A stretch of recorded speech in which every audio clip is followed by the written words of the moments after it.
Hello friends, very good morning to you. और मैं आशा करता हूं कि आप लोगों की जो पढ़ाई बहुत ही अच्छी सुचारू ढंग से चल रही होगी तथा जो क्लास मैं बता रहा हूं आप लोग उसे प्रॉपर देख रहे होंगे, उसका प्रॉपर नोट्स तैयार कर रहे होंगे और साथ ही साथ उसका रिवीजन जरूर कर रहे होंगे। दोस्तों, मैं अपने हर लेक्चर में मैं इस बात पे हमेशा जोर दे रहा हूं कि प्लीज़ आप लोग जो भी क्लास करें, जो भी पढ़ें, उसका रिवीजन ज़रूर से ज़रूर मल्टीपल टाइम्स करें, क्योंकि रिवीजन करने से ही वो चीज़ हमेशा के लिए याद हो जाती है। तो आज जो हम लोगों की बायोलॉजी की सीरीज है, बायोलॉजी के क्लास नंबर आज कौन सा होगा? तो आज लेक्चर नंबर 13 होगा, जिसमें हम लोग ब्लड ग्रुप के बारे में बात करेंगे। इसके पहले जो हमारा लेक्चर नंबर 12 था उसमें हम लोगों ने ब्लड के बारे में पढ़ा था।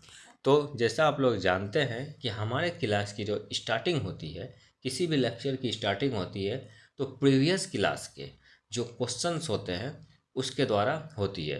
तो चलिए अब आप लोग प्रीवियस क्लास के क्वेश्चन देने के लिए रेडी हो जाइए। तो हमारा जो पहला क्वेश्चन है, बताइए कि ब्लड क्या होता है। ब्लड क्या है? तो जैसा आप लोगों को मैंने बताया कि ब्लड क्या है। ब्लड एक यह रक्त एक तरल रक्त क्या है? तरल संयोजी उत्तक है। रक्त तरल संयोजी उत्तक है। हमारे शरीर में रक्त की कितनी मात्रा पाई जाती है? तो हमारे शरीर में रक्त की हमारे शरीर के भार का 7 से 8% या 5 से 6 लीटर रक्त की मात्रा पाई जाती है। और रक्त के अध्ययन को क्या कहा जाता है? तो रक्त के अध्ययन को हीमेटोलॉजी कहा जाता है। हीमेटोलॉजी रक्त के अध्ययन को कहा जाता है। आगे मैंने बताया कि हमारे ब्लड में 3 प्रकार के सेल्स या कणिकाएं पाई जाती है। कौन कौन सी होती है वो? आरबीसी, डब्ल्यूबीसी और प्लेटलेट्स। ये 3 कणिकाएं पाई जाती है। इसमें आरबीसी का निर्माण जो है रेड बोन मेरो अर्थात लाल अस्थि मज्जा में होता है। ठीक है, रेड बोन मेरो में निर्माण होता है। डब्ल्यूबीसी का निर्माण भी रेड बोन मेरो में होता है। प्लेटलेट्स का निर्माण भी जो है वो भी रेड बोन मेरो में होता है। ठीक है, लेकिन आरबीसी का निर्माण जब भ्रूणीय अवस्था होता है तो भ्रूणीय अवस्था में किसमें होता है? तो ये होता है लीवर या स्प्लीन में। ठीक है, और इसी स्प्लीन में फिर आरबीसी स्टोर होता है तथा इसी स्प्लीन में क्या हो जाता है? आरबीसी की मृत्यु हो जाती है। इसलिए आरबीसी का कब्रिस्तान या आरबीसी का ब्लड घर किसे कहा जाता है? तो ये कहा जाता है स्प्लीन या प्लीहा को। अब अगर लाइफ साइकिल की बात की जाए तो आरबीसी का जो जीवन काल होता है वो आरबीसी का जीवन काल कितना होता है? 20 से 120 दिन तक। ठीक है, और डब्ल्यूबीसी का जीवन काल कितना होता है? 5 से 7 दिन तक। और वहीं अगर प्लेटलेट्स की बात की जाए तो इसका जीवन काल कितना होता है? तो बहुत कम, 3 से 5 दिन का ही होता है। ठीक है, आरबीसी का काम है हमारे शरीर में पूरे सभी अंगों में ऑक्सीजन का परिवहन करना, सभी अंगों तक ऑक्सीजन को सही ढंग से पहुंचाना। वहीं डब्ल्यूबीसी हमारे शरीर की प्रतिरक्षा प्रणाली को बनाता है, प्रतिरक्षा प्रणाली को मजबूत करता है। इसलिए डब्ल्यूबीसी को हमारे बॉडी का क्या कहा जाता है? सैनिक कहा जाता है। ठीक है, इसके बाद प्लेटलेट्स ये रक्त का थक्का जमाता है। अब मैंने बताया कि रक्त का थक्का जमाने के लिए हमें किस विटामिन की आवश्यकता होती है? तो ये होती है विटामिन के। ठीक है, मैंने विटामिन के चैप्टर में भी बताया तथा पिछले क्लास जो ब्लड का चैप्टर बताया उसमें भी मैंने बताया कि विटामिन के की मदद से हमारे शरीर में रक्त का थक्का बन पाता है। और इसमें जो प्रोटीन पाई जाती है वो पाई जाती है फाइब्रिनोजिन प्रोटीन। ठीक है, वो फाइब्रिनोजिन प्रोटीन पाई जाती है। उसके बाद ब्लड में जो सबसे इम्पोर्टेंट चीज़ होता है वो होता है हीमोग्लोबिन। ठीक है, हीमोग्लोबिन, और हीमोग्लोबिन में आयरन का अवयव पाया जाता है। ठीक है, हीमोग्लोबिन में क्या पाया जाता है? हीमोग्लोबिन में आयरन अर्थात लोहा होता है। ठीक है, और हीमोग्लोबिन की मात्रा कितनी होनी चाहिए हमारे शरीर में? तो अगर पुरुष हैं तो पुरुष में 13 से 17 ग्राम प्रति 100 ml में होनी चाहिए, और वहीं अगर महिला है तो महिला में 12 से 15 ग्राम प्रति 100 ml में होनी चाहिए। अर्थात 100 ml में 13 से 17 ग्राम होनी चाहिए पुरुषों में हीमोग्लोबिन, और महिला में 12 से 15 होनी चाहिए। वहीं अगर कोई प्रेग्नेंट वोमेन है तो उसमें भी 12 ग्राम प्रति 100 ml होनी चाहिए।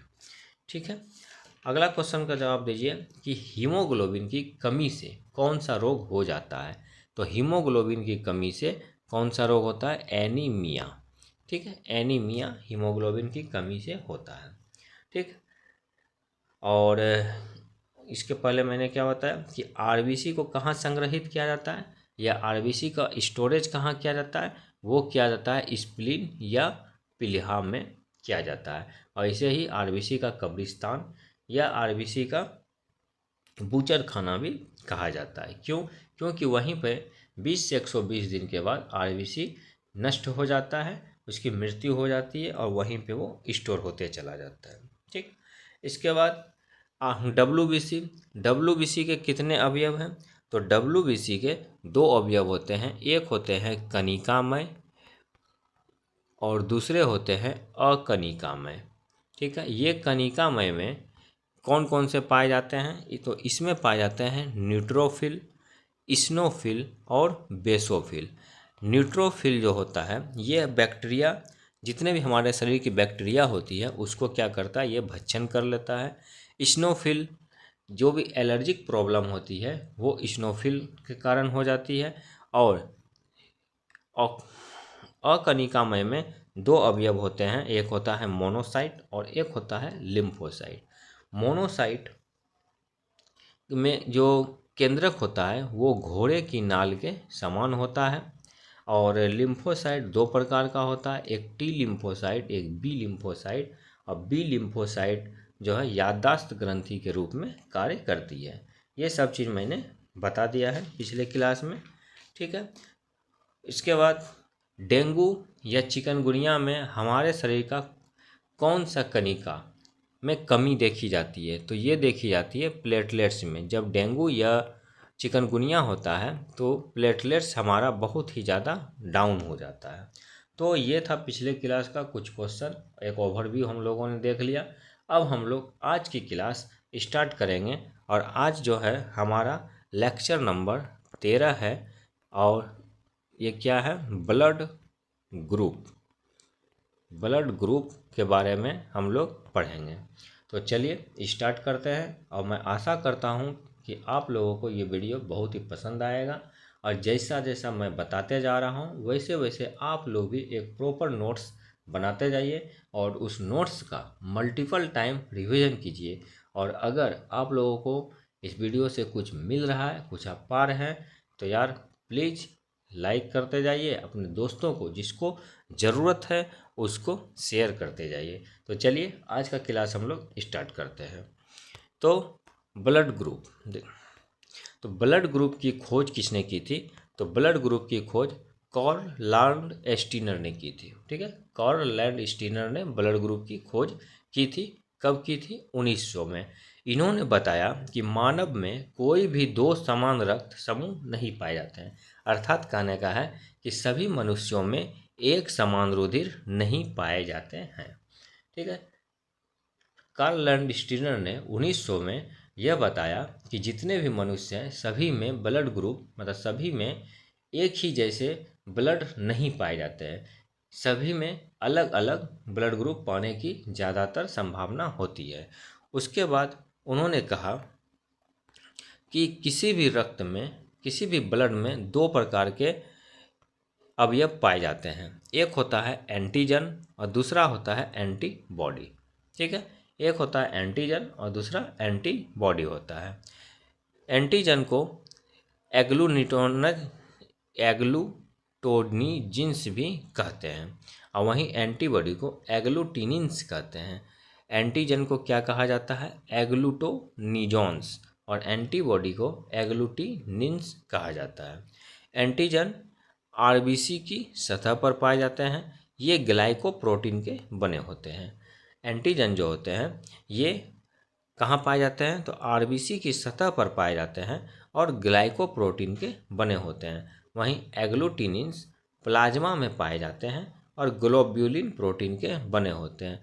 तो हमारा एंटीजन ग्लाइकोप्रोटीन का बना होता है और एंटीबॉडी ग्लोब्यूलिन प्रोटीन का बना होता है।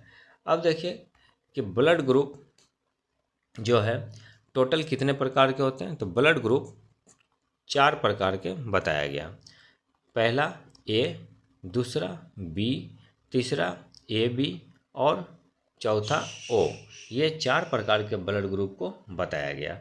इसमें ब्लड ग्रुप ए में एंटीजन ए पाया जाता है, ब्लड ग्रुप बी में एंटीजन बी पाया जाता है, ब्लड ग्रुप ए बी में एंटीजन ए और बी दोनों पाया जाता है, जबकि ब्लड ग्रुप ओ में किसी भी प्रकार का एंटीजन, किसी भी प्रकार का प्रतिरक्षा प्रणाली नहीं पाया जाता है। ठीक है, तो यहाँ हम लोगों ने देखा कि एंटीजन जो है ओ ग्रुप में नहीं पाया जाता है।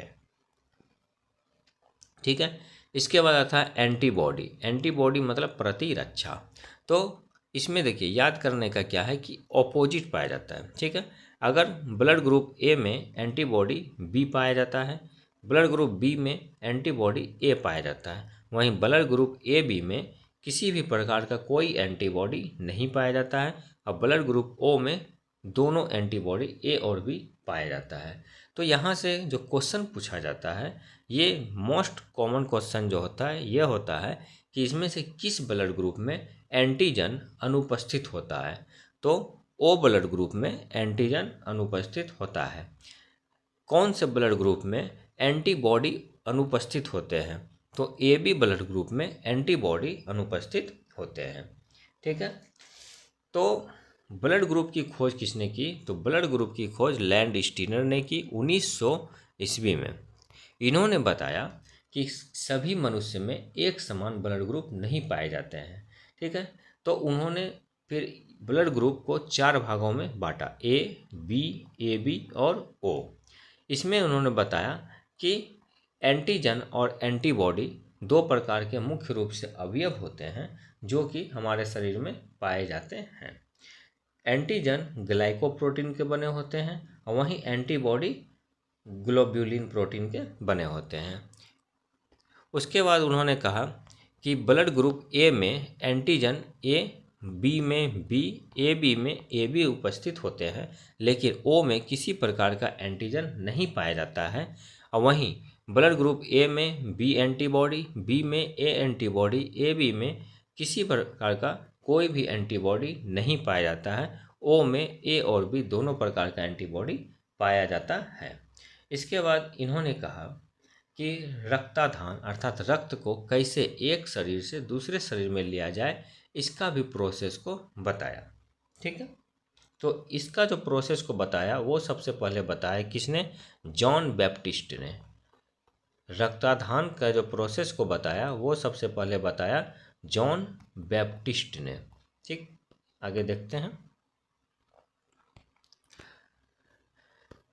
रक्ताधान अर्थात ब्लड ट्रांसफ्यूजन। अगर कोई व्यक्ति ए है तो ए व्यक्ति किस प्रकार से बी व्यक्ति को ब्लड डोनेट कर सकता है, तो इसकी जानकारी सबसे पहले किसने दी, तो जॉन बैप्टिस्ट ने दी, जो कि एक फ्रांसीसी वैज्ञानिक थे।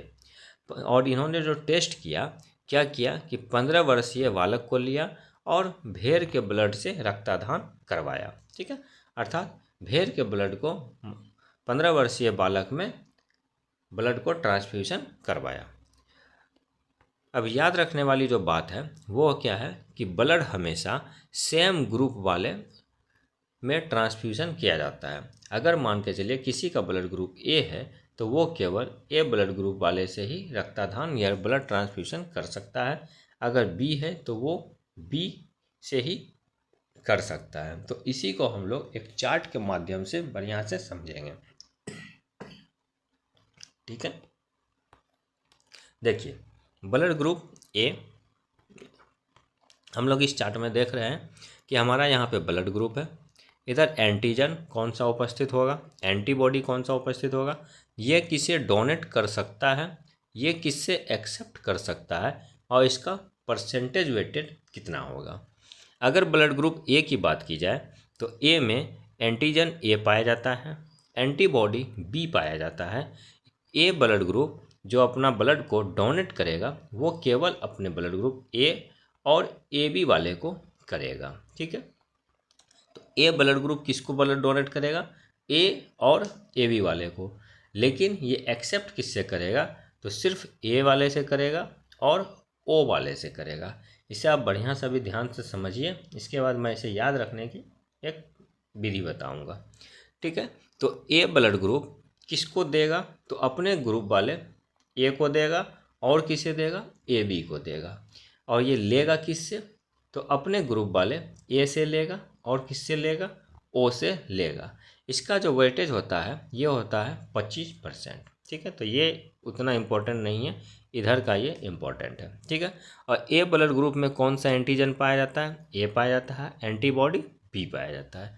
इसके बाद ब्लड ग्रुप बी, तो ब्लड ग्रुप बी में एंटीजन बी होता है और एंटीबॉडी ए होता है। अब ये बी ब्लड ग्रुप भी सेम बी वाले को देगा और ए बी वाले को देगा। ठीक है, उसके बाद ग्रहण जो ये करेगा बी वाले से लेगा और ओ से लेगा। ठीक है, और इसका जो परसेंटेज होता है वो 35% होता है। इसके बाद है A B blood group. A B blood group में एंटीजन ए और बी दोनों उपस्थित होता है और एंटीबॉडी इसमें नहीं होती है। ठीक है, तो ए बी में किसी प्रकार की कोई एंटीबॉडी नहीं होती है। ये किसको दे सकता है, तो केवल और केवल ए बी ब्लड ग्रुप वाले को दे सकता है। और ये लेगा किससे, तो ए बी ए बी और ओ सभी ब्लड ग्रुप वाले से ले सकता है। इसका जो परसेंटेज देखा जाता है वो 10% तक होता है। इसके बाद आता है ब्लड ग्रुप ओ। इसमें किसी भी प्रकार का कोई भी एंटीजन उपस्थित नहीं होता है। एंटीबॉडी इसमें ए और बी दोनों उपस्थित होती है। ये दे किसको सकता है, तो ए बी और ओ वाले को दे सकता है, लेकिन ये लेगा किसका, तो सिर्फ और सिर्फ अपने ब्लड ग्रुप वाले ओ का ही लेगा और इसका वेटेज जो है वो 30% होता है। तो देखिए दोस्तों, इसको जो याद करने की जो ट्रिक है, तो सबसे पहले हम लोग एंटीजन याद करेंगे कि एंटीजन जो होता है दो प्रकार के एंटीजन है, ए और बी। ठीक है, तो ए में कौन सा एंटीजन पाया जाएगा, ए पाया जाएगा। बी में कौन सा एंटीजन पाया जाएगा, बी पाया जाएगा। ए बी में कौन सा एंटीजन पाया जाएगा, तो दोनों एंटीजन पाया जाएगा, ए और बी दोनों एंटीजन पाया जाएगा। वहीं ओ में कौन सा एंटीजन पाया जाएगा, तो ओ में किसी प्रकार का कोई एंटीजन नहीं पाया जाएगा। इसके बाद हम लोग देखेंगे एंटीबॉडी। तो एंटीबॉडी भी दो है, ए है, बी है और ए बी है। ठीक है, तो एंटीबॉडी ऑपोजिट याद रखेंगे।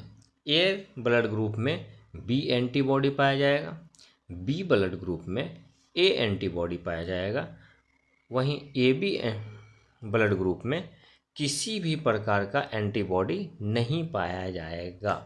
ए बी ब्लड ग्रुप में एंटीबॉडी नहीं पाया जाएगा और वहीं ओ ब्लड ग्रुप में ए और बी दोनों एंटीबॉडी पाया जाएगा।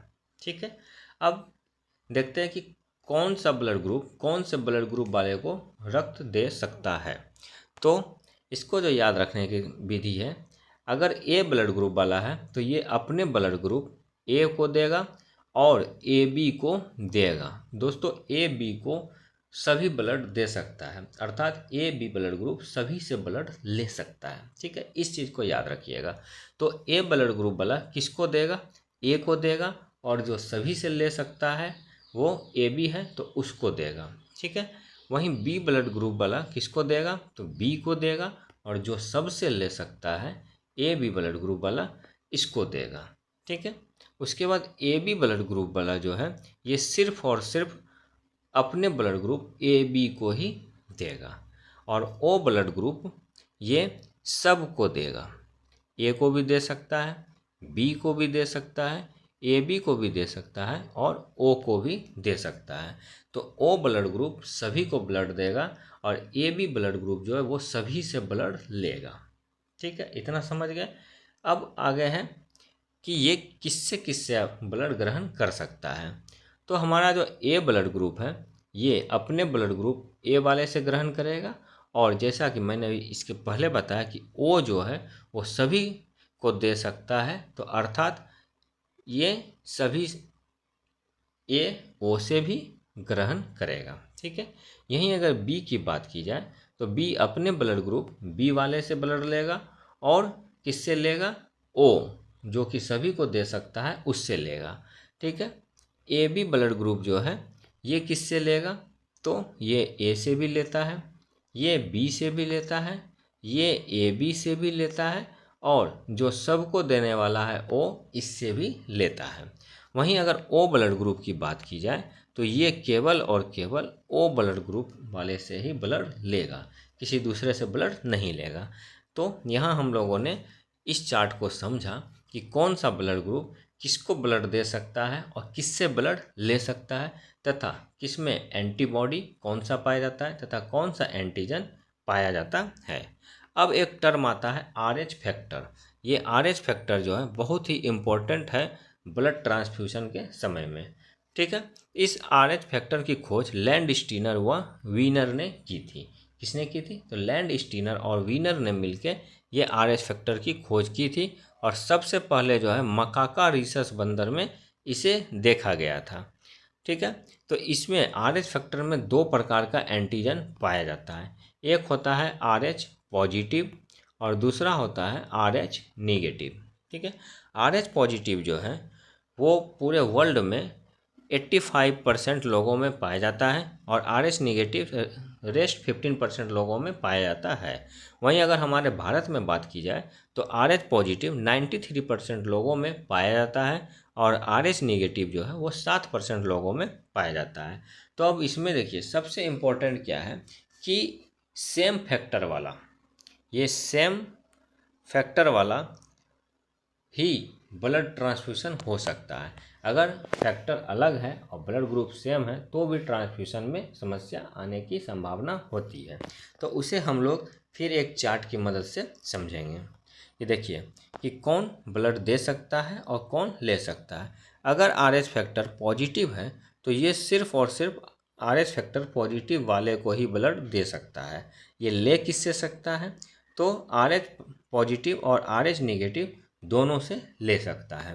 वहीं अगर RH निगेटिव अगर ब्लड फैक्टर है तो ये दे किसको सकता है, RH पॉजिटिव वाले को भी दे सकता है और RH निगेटिव वाले को भी दे सकता है, लेकिन लेगा किससे, तो केवल और केवल ये सिर्फ RH निगेटिव वाले फैक्टर से ही ब्लड लेगा।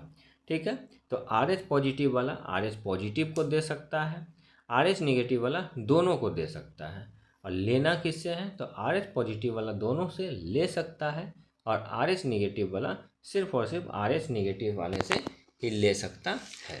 ठीक है, अब इतना चार्ट के मदद के बाद हम लोग इस चीज़ को समझ पाए कि ब्लड ग्रुप AB जो है, ये ब्लड ग्रुप AB जो है ये सभी से ब्लड ले सकता है। तो हम लोग इसे क्या कहते हैं, यूनिवर्सल एक्सेप्टर ब्लड ग्रुप कहा जाता है। यूनिवर्सल एक्सेप्टर ब्लड ग्रुप किसे कहा जाता है, तो ब्लड ग्रुप AB को यूनिवर्सल एक्सेप्टर कहा जाता है, क्योंकि ये सभी ब्लड ग्रुप वाले से ब्लड को ले सकता है। दूसरा, जो ब्लड ग्रुप O है ये सबको ब्लड डोनेट कर सकता है। ठीक है, ये सभी को ब्लड डोनेट करता है, तो इसीलिए इसे क्या कहा जाता है, यूनिवर्सल डोनर कहा जाता है। यूनिवर्सल डोनर सभी को डोनेट करने वाला का सार्वत्रिक दाता कहा जाता है। ठीक है, तो ये दो ब्लड ग्रुप को हमने देखा, एक देखा AB जो कि सभी से ले सकता है, और एक देखा O जो कि सभी को ब्लड दे सकता है। ठीक है, अब आगे देखिए यही चीज़ है यहाँ कि यूनिवर्सल एक्सेप्टर ब्लड ग्रुप कौन सा है, तो AB है, और AB में एंटीजन पाया जाता है लेकिन एंटीबॉडी नहीं पाया जाता है। वहीं यूनिवर्सल ब्लड डोनर कौन है, तो ब्लड ग्रुप O है, और इसमें एंटीजन नहीं पाया जाता है। ठीक है, अब देखिए लैंड स्टीनर जो थे, लैंड स्टीनर ने ABO ग्रुप को खोजा। ठीक है, और AB देखिए किसको किसको खोजा लैंड स्टीनर ने, ब्लड ग्रुप ए को खोजा, ब्लड ग्रुप बी को खोजा और ब्लड ग्रुप ओ को खोजा। एक ब्लड ग्रुप जो ए बी है इसे खोजा स्टर्ली ने। किसने? तो स्टर्ली ने ए बी ब्लड ग्रुप को खोजा। अब बाकी ए बी और ओ ब्लड ग्रुप को किसने खोजा? तो ये खोजा लैंडस्टीनर ने। अब ब्लड ग्रुप ए में एंटीजन ए पाया जाता है, बी में बी पाया जाता है, ओ में किसी प्रकार का कोई भी एंटीजन नहीं होता है और ए बी में दोनों एंटीजन होता है। ये मैंने पीछे चार्ट में बताया। ठीक है, अब जो है देखिए कि कौन सा ब्लड ग्रुप आरएच फैक्टर के साथ में, कि कौन सा आरएच फैक्टर वाला कौन सा ब्लड ग्रुप किससे रक्त ले सकता है और किसको रक्त दे सकता है, तो उसको समझने के प्रयास करेंगे। देखिए, ब्लड ग्रुप अगर ए पॉजिटिव है, यहाँ ए पॉजिटिव कहने का मतलब है कि ब्लड ग्रुप उसका ए है और पॉजिटिव जो है उसका आरएच फैक्टर है। आरएच फैक्टर क्या है? पॉजिटिव है। तो ब्लड ग्रुप ए पॉजिटिव जो है, अर्थात जिसका आरएच फैक्टर पॉजिटिव है और ब्लड ग्रुप ए है, वो सिर्फ और सिर्फ किसको ब्लड दे सकता है? तो ए को दे सकता है, ए पॉजिटिव, और ए बी पॉजिटिव को ही दे सकता है। ये ले किससे सकता है? तो ये ए पॉजिटिव और ए निगेटिव दोनों से ले सकता है, ओ पॉजिटिव और ओ निगेटिव दोनों से ले सकता है। ओ पॉजिटिव ब्लड ग्रुप जो है ये ओ पॉजिटिव, ए पॉजिटिव, बी पॉजिटिव और ए बी पॉजिटिव दोनों को ये रक्त दे सकता है और लेगा किससे? तो सिर्फ और सिर्फ ओ पॉजिटिव वाले से और ओ निगेटिव वाले से ये लेगा। बी पॉजिटिव को दे सकता है और ए बी पॉजिटिव को दे सकता है। लेना किससे है? तो B positive, B negative, O positive, O negative वाले से ये ले सकता है। ए बी पॉजिटिव वाले को दे सकता है और ये लेगा किससे? तो सभी से लेगा। ये इम्पोर्टेंट है। ठीक है, तो ए बी पॉजिटिव वाला जो है वो सभी से ब्लड ले सकता है, चाहे आरएच फैक्टर उसका पॉजिटिव हो या निगेटिव हो, उससे यहाँ पे इफेक्ट नहीं पड़ता है। आगे है ए निगेटिव वाला ए पॉजिटिव को दे सकता है, ए निगेटिव को दे सकता है, ए बी पॉजिटिव और ए बी निगेटिव को दे सकता है। लेगा ये किससे? तो सिर्फ और सिर्फ ए निगेटिव वाले से लेगा और ओ निगेटिव वाले से लेगा। ओ निगेटिव ब्लड ग्रुप जो है ये सभी को ब्लड दे सकता है। ठीक है, ए बी पॉजिटिव सभी से ब्लड ले सकता है और ओ निगेटिव जो है सभी को ब्लड दे सकता है। ये ले किससे सकता है? तो सिर्फ ओ निगेटिव वाले से ले सकता है। B negative, B positive, B negative, A B positive और ए बी निगेटिव को ब्लड दे सकता है और ये लेगा किससे? तो सिर्फ और सिर्फ बी निगेटिव और ओ निगेटिव वाले से लेगा। A B negative blood group A B positive, A B negative वाले को दे सकता है और लेना है किससे? A B negative, A negative, B negative और ओ निगेटिव वाले ब्लड ग्रुप से ही ये ब्लड ले सकता है। तो यहाँ जो सबसे इम्पोर्टेंट चीज़ है ये है कि कौन सा ब्लड ग्रुप सभी से ब्लड ले सकता है। तो ए बी पॉजिटिव ऐसा ब्लड ग्रुप है जो कि सभी से ब्लड ग्रुप ले सकता है। मैंने बताया कि ए बी ब्लड ग्रुप जो है वो यूनिवर्सल एक्सेप्टर कहलाता है, ये सभी से ब्लड ग्रुप ले सकता है। इसमें जो है आर एच पॉजिटिव, जिसका आर एच फैक्टर पॉजिटिव है, वही सभी से ब्लड ले सकता है। दूसरा मैंने बताया कि ओ ब्लड ग्रुप जो है वो यूनिवर्सल डोनर है, अर्थात सार्वत्रिक दाता है, वो किसी को भी ब्लड दे सकता है, लेकिन उसमें ओ निगेटिव जो है ये किसी को भी ब्लड दे सकता है। इस चार्ट को आप लोग अच्छे से 2 से 3 बार देखिए, उसे रिवाइज कीजिए तो आप लोगों को ये चार्ट एकदम ईजिली याद हो जाएगा। और सिर्फ ये याद रखिए कि ए ब्लड ग्रुप सिर्फ ए वाले से लेगा और ए बी वाले से लेगा, बी ब्लड ग्रुप बी वाले से लेगा और ए बी वाले से लेगा, ओ ब्लड ग्रुप सिर्फ ओ वाले से लेगा और ए बी ब्लड ग्रुप जो है वो सभी से लेगा। इसके बाद आर एच फैक्टर का जो मैंने टर्म बताया कि R H positive R H plus से ही आर एच पॉजिटिव से ही लेगा और ये देगा, सॉरी, आर एच पॉजिटिव को ही देगा और लेगा किससे? ये दोनों से लेगा। ठीक है, अब जैसे यहाँ पे देखिए ब्लड ग्रुप ए पॉजिटिव है जिसका आर एच फैक्टर क्या है? पॉजिटिव है। तो मैंने क्या बताया? ये सिर्फ पॉजिटिव वाले को ही देगा और ये लेगा किससे? पॉजिटिव वाले से भी लेगा और निगेटिव वाले से भी ले सकता है। तो इस दोनों चीज़ को याद रख के ये चार्ट को आप लोग समझने की कोशिश कीजिए, आप लोगों को ये आसानी से समझ में आ जाएगा। ठीक है, अब देखिए एक होता है एरिथ्रोब्लास्टोसिस फीटोलिस। ठीक है, अर्थात गर्भ रक्ताणु कोरकता। गर्भ रक्ताणु कोरकता क्या होता है?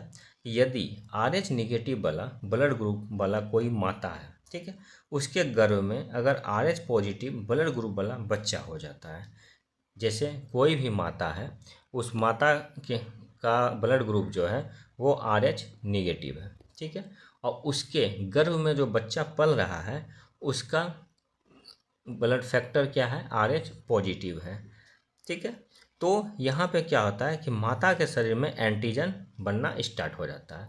माता के शरीर में एंटीजन बनने लगता है और एंटीबॉडी बनने से क्या हो जाते हैं? RBC आपस में गुच्छा समूह बना लेते हैं, जिसमें बच्चे की गर्भाशय में ही मृत्यु हो जाती है। क्यों हो जाती है?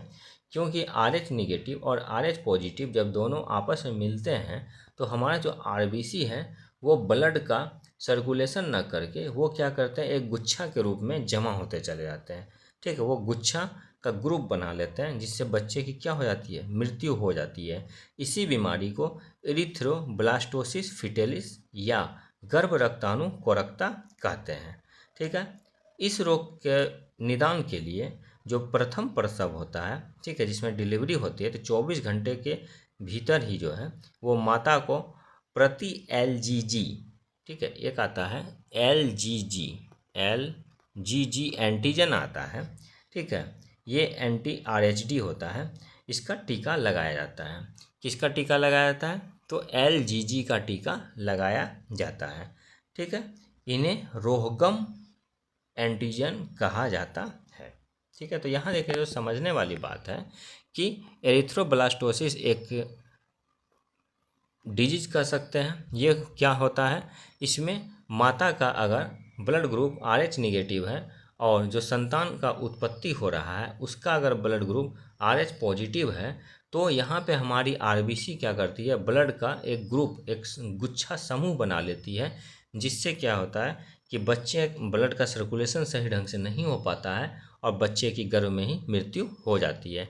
इसके निदान के लिए जब मतलब कि डिलीवरी हो जाता है, मतलब कि बच्चे को हटा लिया जाता है, तब उसके बाद जो है माता को बचाने के लिए LGG नामक एंटी RHD टीका लगाया जाता है।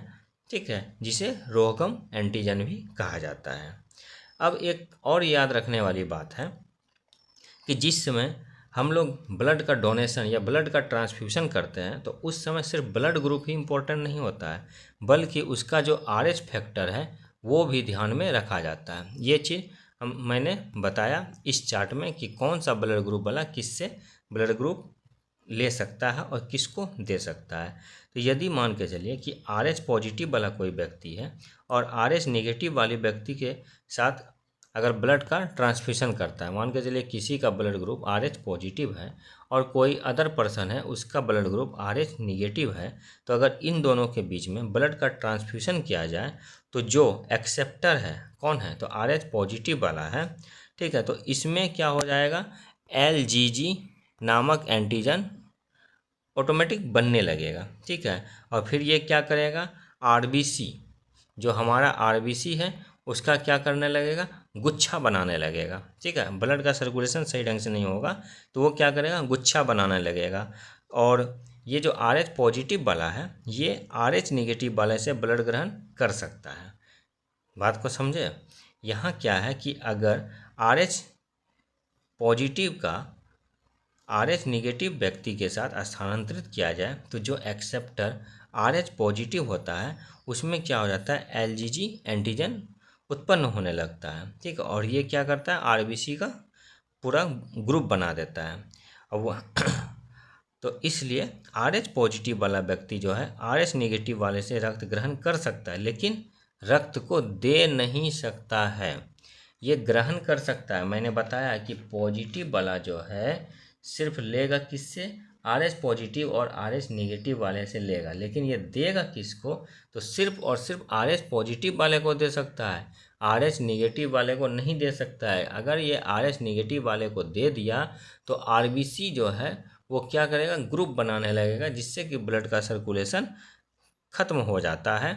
तो और आदमी की क्या हो जाती है, मृत्यु हो जाती है। तो इसीलिए ए बी पॉजिटिव वाला जो है ये क्या करेगा, ये किसी से भी ले सकता है, क्योंकि जिसका आर एच फैक्टर पॉजिटिव है तो वो क्या कर सकता है, किसी से भी ले सकता है, पॉजिटिव वाले से भी ले सकता है और निगेटिव वाले से भी ले सकता है।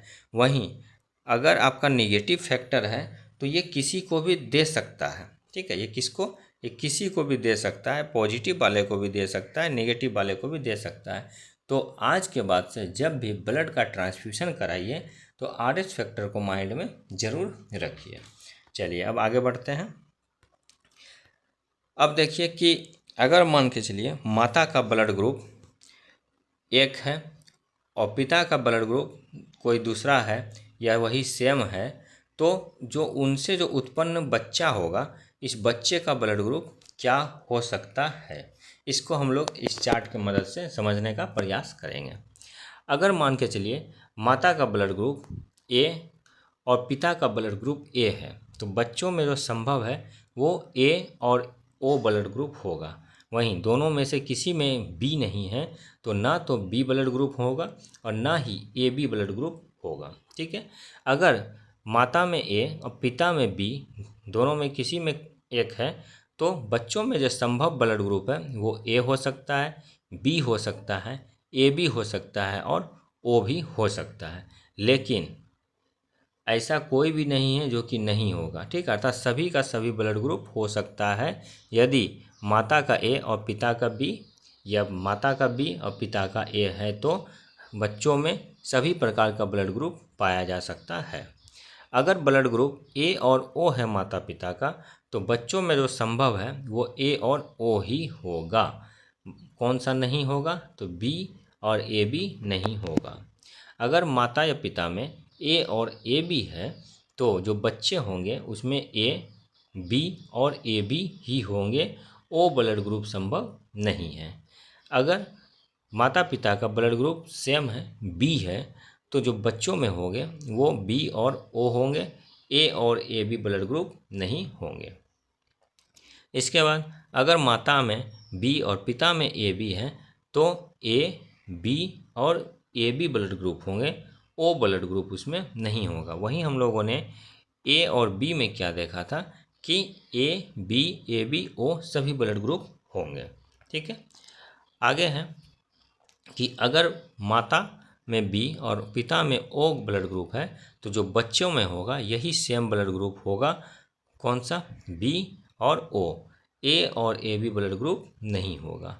अगर माता पिता दोनों यूनिवर्सल एक्सेप्टर है, अर्थात दोनों में ए बी ब्लड ग्रुप है, तो जो बच्चे होंगे उसमें ए बी और ए बी ब्लड ग्रुप होंगे, ओ ब्लड ग्रुप नहीं होगा।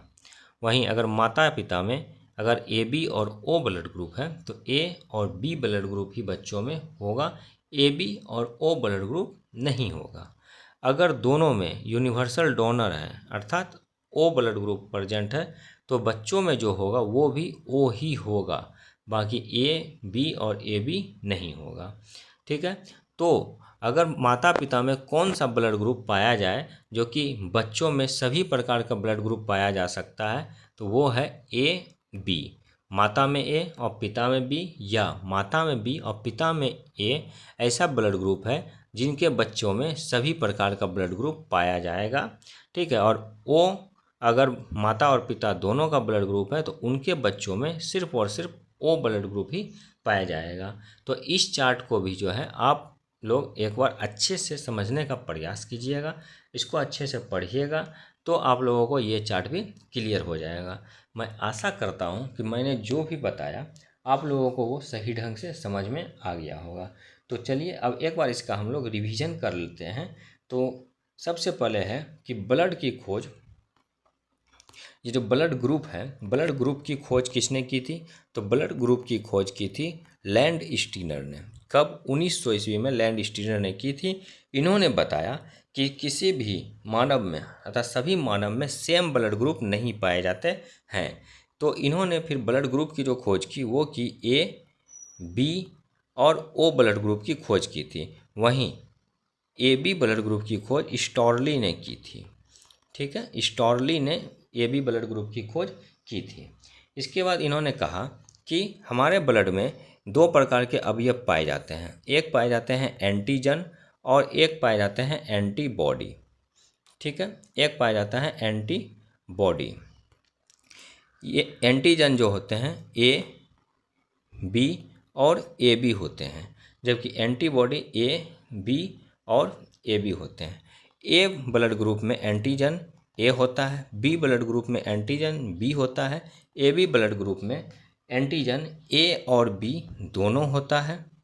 ठीक है, और ओ ब्लड ग्रुप में एंटीजन नहीं होता है।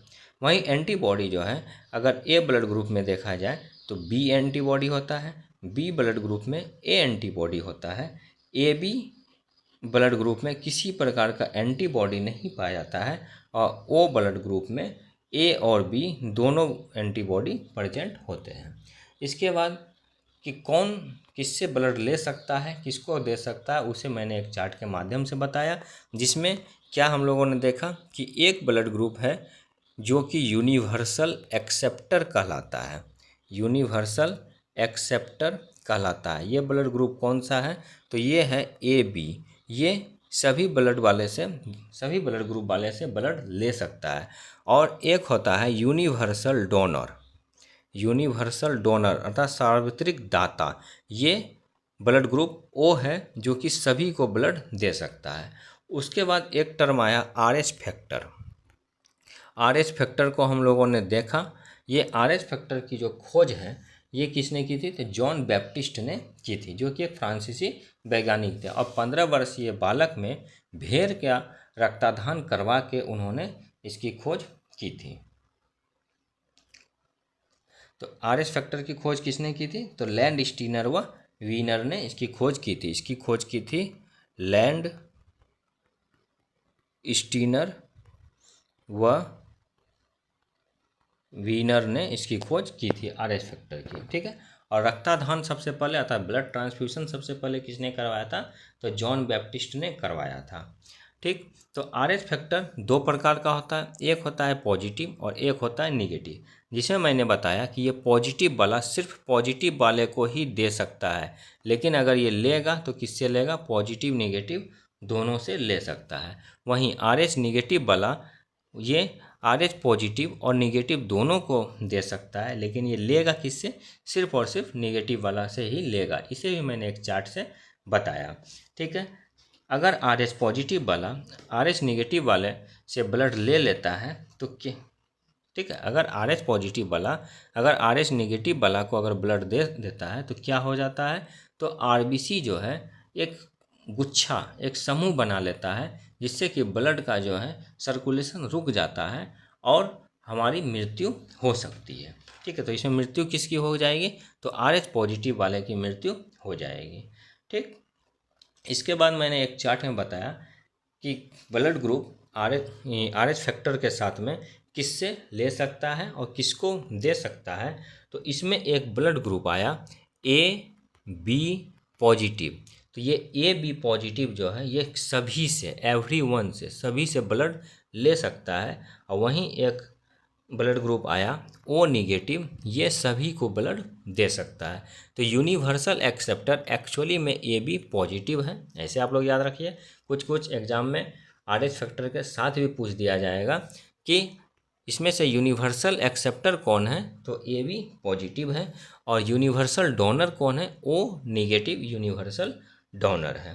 ठीक, एक टर्म आया इरिथ्रोब्लास्टोसिस फिटोलिस अर्थात गर्भ रक्ताणु कोरकता। इसमें क्या था, यही सेम चीज़ था कि अगर मान के चलिए माता का जो ब्लड ग्रुप है वो RH निगेटिव है और उसके अंदर जो बच्चा जो है उसका ब्लड ग्रुप RH पॉजिटिव है, तो यहाँ क्या होता है कि एंटीजन और एंटीबॉडी जब बनना स्टार्ट होता है तो उसमें जो ये RH पॉजिटिव है एक्चुअली में क्या है कि RH पॉजिटिव RH निगेटिव वाले से ब्लड नहीं ले सकता है। और चूँकि बच्चों में भ्रूण ये अवस्था में जो पोषण होता है वो माता के द्वारा ही होता है, तो यहाँ माता का ब्लड ग्रुप क्या है, RH नेगेटिव है, तो इससे ये ब्लड लेना स्टार्ट करेगा। तो जब इससे ब्लड लेना स्टार्ट करेगा तो अब यहाँ क्या होगा, इसका आरबीसी क्या करेगा, ये ब्लड पूरा ग्रुप के रूप में, ये आरबीसी पूरा ग्रुप के रूप में जमा होते जाएगा, जिससे इसकी मृत्यु हो जाती है। किसकी? RH पॉजिटिव वाले की मृत्यु हो जाती है, अर्थात इस बच्चे की मृत्यु हो जाती है। इसी को हम लोग कहते हैं क्या, गर्भ रक्ताणु कोरकता या एरिथ्रोब्लास्टोसिस फिटोलिस कहा जाता है। इसके बाद जो लास्ट में हम लोगों ने देखा कि अगर माता का जो ब्लड ग्रुप है और पिता का ब्लड ग्रुप है तो उसके बच्चे में किस प्रकार का ब्लड ग्रुप होगा, इसे भी हम लोगों ने अच्छे से देखा। तो ये हमारा क्लास आज का लेक्चर 13 कंप्लीट हुआ, जिसमें हम लोगों ने ब्लड ग्रुप को देखा। तो मैं आशा करता हूँ कि आप लोगों को ये बहुत ही अच्छे तरीके से समझ में आया होगा। आप लोग इसका प्रॉपर नोट्स ज़रूर बनाइए और उस नोट्स का मल्टीपल टाइम रिवीजन करते रहिए। तो चलिए अब मिलते हैं अगले क्लास में, जिसमें हम लोग श्वसन तंत्र, क्या चीज़, जिसमें श्वसन तंत्र और उत्सर्जन तंत्र, श्वसन तंत्र और उत्सर्जन तंत्र के बारे में हम लोग देखेंगे। ठीक है, तब तक के लिए बने रहिए। ओके, जय हिंद, जय भारत।